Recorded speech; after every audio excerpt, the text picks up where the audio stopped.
Pertama, marilah kita panjatkan puji kehadirat Allah Subhanahu wa Ta'ala, yang mana alhamdulillah di kesempatan kali ini kita sudah memasuki bulan yang mulia, yaitu bulan yang dilahirkannya Nabi besar, Nabi kita semua, Muhammad Sallallahu Alaihi Wasallam.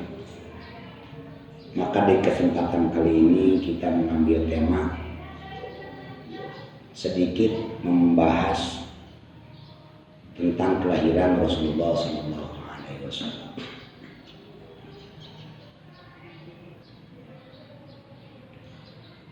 Sebagaimana Allah Subhanahu Wa Taala bersabda dalam surat Al-Fat ayat yang ke-7, ke-8 dan yang ke-9.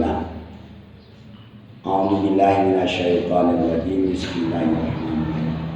Inna arsalnaka syahidan wa mubasyiran wa nadhiran litu'minu billahi wa rasulihi wa tu'azziruhu wa tu'azziruhu wa tu'azziruhu wa tusabbihuhu bukratan wa asila. Al-ayat wallahu a'lam bishawab.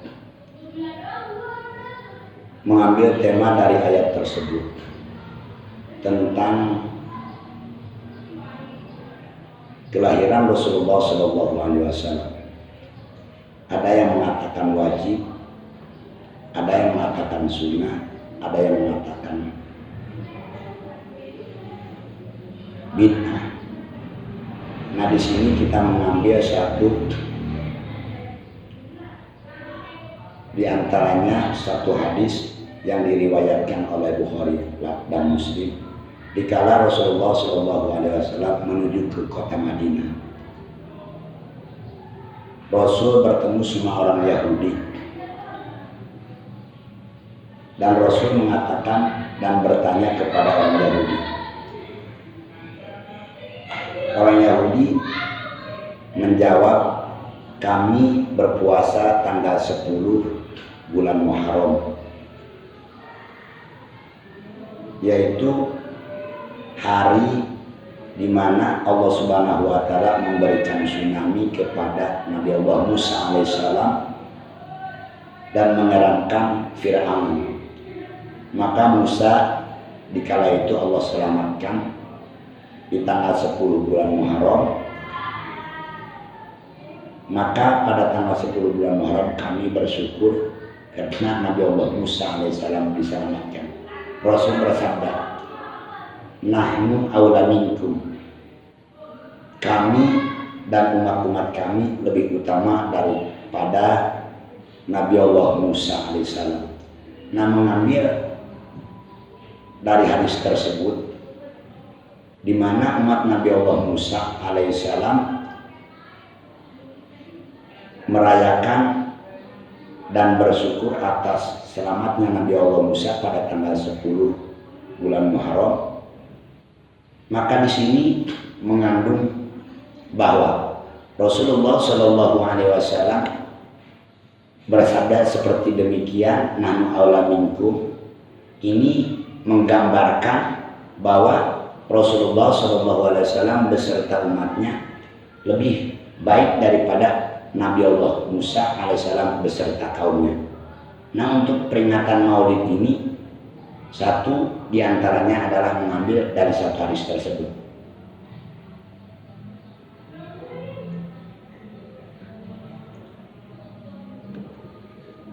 Sunnah di dalam lafadznya, tetapi wajib di dalam maknanya untuk merayakan hari besar atas dilahirkan Rasulullah Sallallahu Alaihi Wasallam, sebagaimana sabda Rasulullah, man azama maulidi kuntu syafi'an lahu yaumil qiyamah. Barang siapa yang mengagungkan atas dilahirkanku, aku akan memberikan syafaat nanti di hari kiamat. Nah, kita sebelum mengambil lebih jauh tentang kelahiran Rasul, dikala Rasulullah Shallallahu Alaihi Wasallam di dalam kandungan ibunya, waktu Sayyidatina Aminah mengandung Rasulullah, umur 2 bulan dalam kandungan, maka Syekh Abdullah sebagai bapaknya adalah meninggal dunia.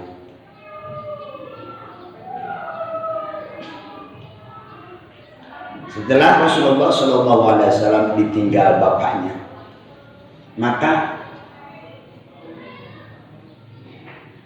berjalanlah waktu dan dilahirkan Rasulullah SAW. Setelah Rasulullah SAW dilahirkan, lama kemudian meninggal ibunya.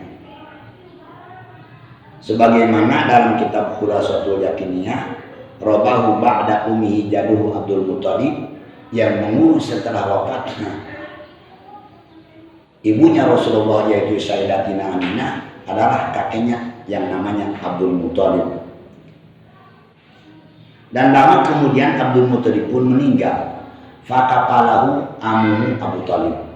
Maka Rasul diurus oleh pamannya yaitu Abu Thalib. Rasulullah SAW di waktu kecilnya, di waktu kanak-kanaknya Rasulullah SAW, yari al-ghanama li ahli Makkah li tijaratin ya'isu minha. Rasul dikala ditinggal ibunya, ditinggal bapaknya, status Rasul adalah yatim piatu. Di umur 4 tahun Rasul sudah punya gelar yatim piatu. Nah, setelah diurus, dibina dan dididik oleh pamannya Abu Thalib, Rasul di waktu kecil suka mengembala kambing orang-orang Mekah, di mana Rasul mencari nafkah kuli mengembala kambing orang Mekah. Nah, dikala Rasulullah SAW umur 9 tahun, barulah Rasulullah SAW ikut serta sama pamannya. Walama balagha tasyata min umurihi, dikala Rasulullah SAW sudah mencapai umur 9 tahun, safaro ilasa ma'a amihi Abi Thalib, Rasulullah SAW ikut berdagang beserta pamannya yaitu Abi Thalib. Berkali-kali Rasulullah SAW ikut dagang sama pamannya yaitu Abi Thalib, sehingga Rasulullah SAW ketemu dengan nama Mut'im, dengan nama Adi, dengan nama Umar, dan dengan nama Abu Jahal. Mereka adalah teman-teman berdagang Rasulullah SAW. Rasulullah SAW mengambil dagangan dari satu janda yang terkaya di kalangan Arabi, yaitu adalah Sayyidatina Khadijah. Sayyidatina Khadijah punya suami namanya Halah.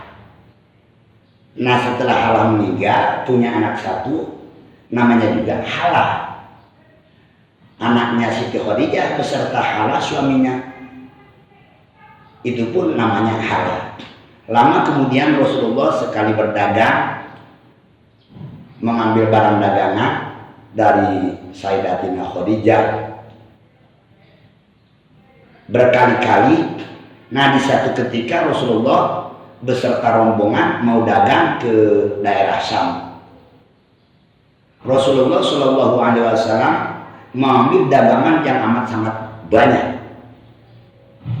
Ki Adi mengambil dagangan amat sangat banyak, dan lain sebagainya yang ikut dagang mengambil dagangan dari Sayyidatina Khadijah.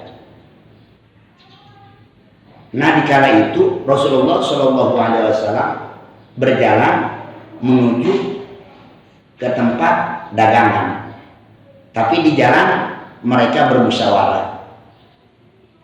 Karena perjalanan itu masih jauh, Rasulullah SAW beserta rombongan pedagang yang lain bermusyawarah.